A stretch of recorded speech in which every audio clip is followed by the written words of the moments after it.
Hello and welcome to TreeWalker Talks, episode 29, Making a Difference. Okay, this one, I'm telling you, this week was another one of those weeks where I really didn't have a lot of planning time, but I kind of wanted to talk about this anyways, so bear with me on some of it. The homestead update, it was hot. It was in the 80s, and then it snowed, and then it got warmer, and then it got colder, and now it's getting warmer, and then it's going to get colder. It's crazy. It makes your arthritis ache, your bones ache. It's horrible. So that also goes into spring sinus issues. So I'm tired.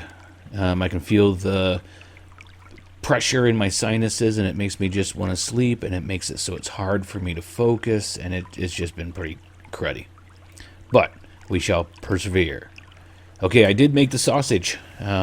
That will be a video coming out. I haven't had a chance because of what I just said about sinuses and stuff to do it, and it's not like a step-by-step. It's just I'll probably do a talk over on it, but it was just me doing some video of me making the sausage, and I am by no way a master at it. I just kind of just do a little bit with it, and you can tell that because I'm not perfect. I'm not like the people you see making the sausages.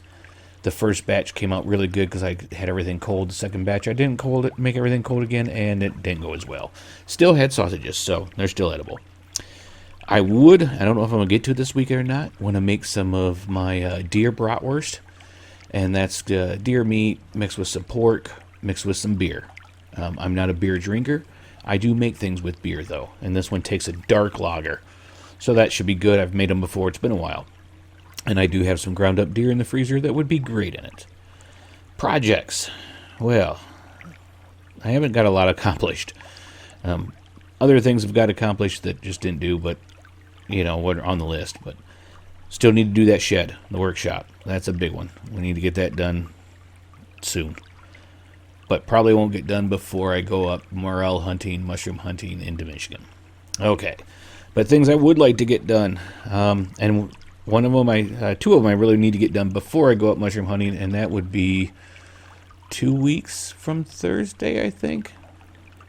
Well, today's Wednesday, tomorrow's Thursday. It might be 2 weeks. It's the first week in May. I don't know. I'm not looking at the calendar right now. But I need to get the rabbit water set up so they have the automatic water so nobody has to worry about watering them. Food, I can give them feed. They eat when they're hungry. And I can actually give them enough where you just need to check it on every third day. So then that would take care of the rabbits.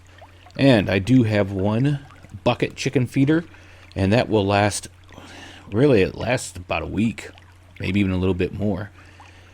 And I've got the stuff to make the second one. I kind of want to make a video of me making it so you can see what they're all about, what they're like. And that would go in with the Silkies, which is just two of them, so it would last quite a long time. And they are weatherproof, so get those done. And then I have a few pallets out there. I'd like to get some more. I saw a video, and I'd like to make a video about turning those into raised bed gardens. I need 1, 2, 3, like 4 or 5 of them, maybe 6 of them, to do what I want to do, and I need to get that done. Okay, what's growing? Well, with the weather change, nothing's really moved. I did move the peppers that I tried to overwinter out in the greenhouse. I did see a lot of kale coming up, a lot of spinach coming up. Didn't see anything from the carrots, but that's okay. My garlic is it's over a foot tall, I think, now. It won't be too long. We'll be seeing scapes come up for that. But I ain't got anything else really planted, and that's just kind of been the way it's been. With my sinuses, my teeth kind of hurt sometimes when the sinuses are bad, and that's what I just had there. All right. Main topic. Let me get a drink real quick, and we'll get into that. Like I said, you get to hear all that stuff because I don't edit it out. I will edit out really loud, dog barks, and I will edit out when my pizza's done that's in the oven right now. Okay, so making a difference. This comes to me. I don't know. Sometimes you feel like, are you really doing anything to where people remember you when you die? Because that's the thing. They say you die, what is it, twice, 3 times, something like that. What is it? You die first when you die, and then you die again when the last person who remembers you dies. So I guess it's you die twice. And to not get into a whole bunch of stuff, I have not been able to connect and have a decent relationship with my son. Some of it's been me. I've made some bad choices along the way, nothing horrible. And he's making some not so great choices. I'd really like to have a relationship with him, but it doesn't look like it's going to go. I've got a good relationship, I think, with my 2 daughters. But it's just different.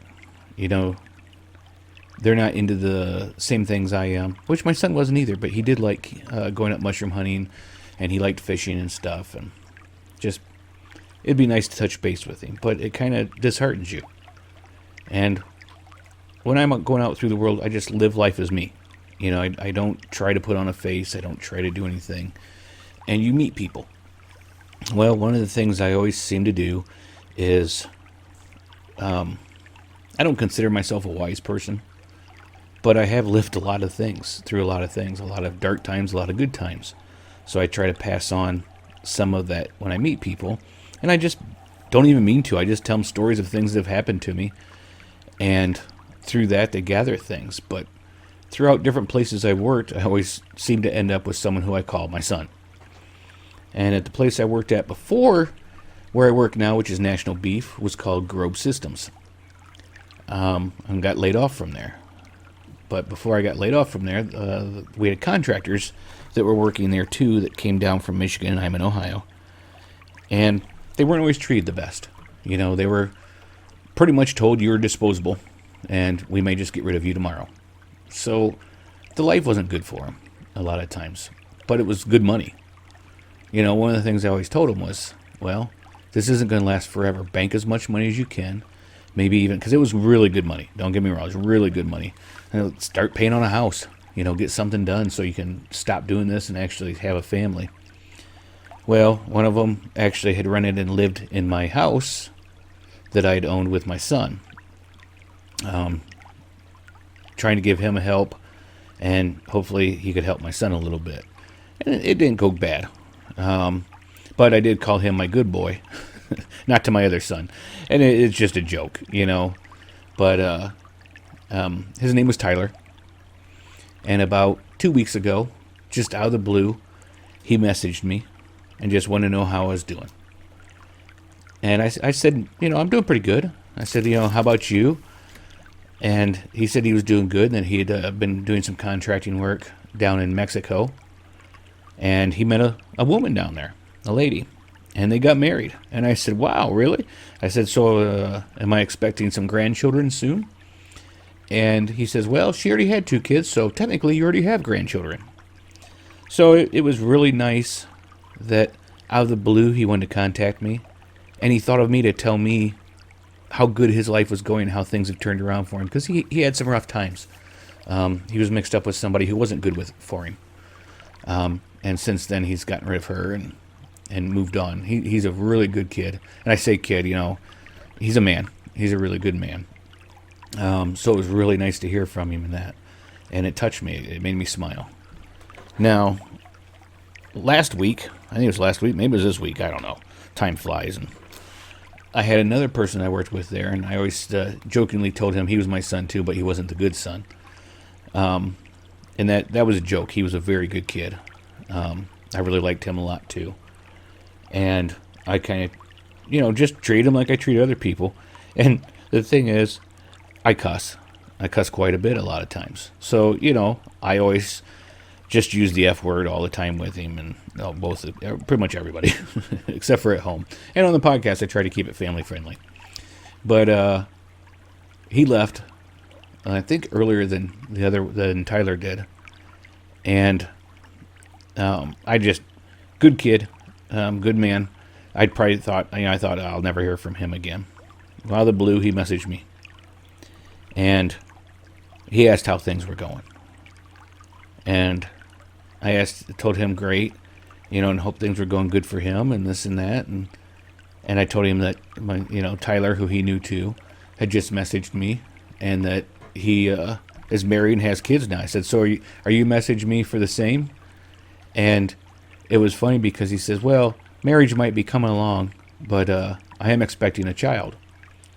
And it was just awesome. I told him, I said, well, that's cool. That's great, man. You're going to make a great dad. Because he is. He's very caring and hardworking and a good guy.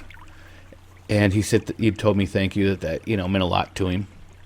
And I said, well, it means a lot that something good happened in your life like that, and you thought of me to share it with. I was enough. And I haven't talked to him in 3 or 4 years now. And then he messaged me to let me know he's expecting a child. And it just was touching me. And I said, it was just really put a smile on my face that you thought of me. And he just pretty much came out and said that there was me and one other guy down here, and we're the only ones that were here that made him feel at home and like one of us. And that touched me because, I don't feel like I'm going out of my way for people. I'm just being me. And I've been told at other places I worked, like, oh, now that you're gone, things have changed. It's not as fun anymore. And it always brings a smile on my face to know that I'm having that much of an impact on some people. And that, 3 or 4 years, and I'm one of the people that he wanted to contact to tell that, he was expecting a child. Isn't that just awesome? It makes me feel good because evidently I did something good enough to where he remembered me for 4 years and thought, you know what, something good's happened in my life and I want to share it with him. And that's just awesome, So I always jokingly say that I don't like people. And it's true. I like a person. I like separate persons. But it seems like whenever you group persons together and they become people, that's when I don't like them. That's when I don't want to be around them. That's when it just gets rough. I do have a deep social anxiety. Even when I'm going to a friend's house, like I used to play Dungeons and Dragons with my friends. Now I'm an hour away one way, so it's been kind of rough and just getting together. But there'd be times where I wouldn't make it over there for a while. I'd go every week. We'd have a great time. Well, then I wouldn't go for a couple weeks because things happened. And then I was supposed to go. And there were times where I couldn't go. And I had to message them and let them know that, I wouldn't make it. I said, hey, something came up. I can't do it. I'm sorry. Because I would feel sick in my stomach. It would just make me, it would wrench. Because what if I don't have something to say? Or what if I say something wrong? It's the same thing with everything. When it's a big group of people, it just overwhelms me. But when it comes person to person, if I'm just talking to somebody, they'd never guess that I get that. You can ask anybody I work with now. I'm sociable. I always joke. I tell them I flip everybody off that I like. If I don't flip you off, then that means I don't like you. And, it's just a joke. But it breaks the ice. There's so many people at work that I like and I would miss if I left there. So, I don't know where else I want to go with this. I'm kind of rambling. But you never know whose life you've made better, whose life you're touching, who looks up to you. Somebody does. And try to live the life that, calls for that. Be nice to people. Live with morals. That's the big thing. I don't know, I'm rambling now. I'm saying a lot of Just live a good life. Do what you can to help a person out. Because someday you might need help.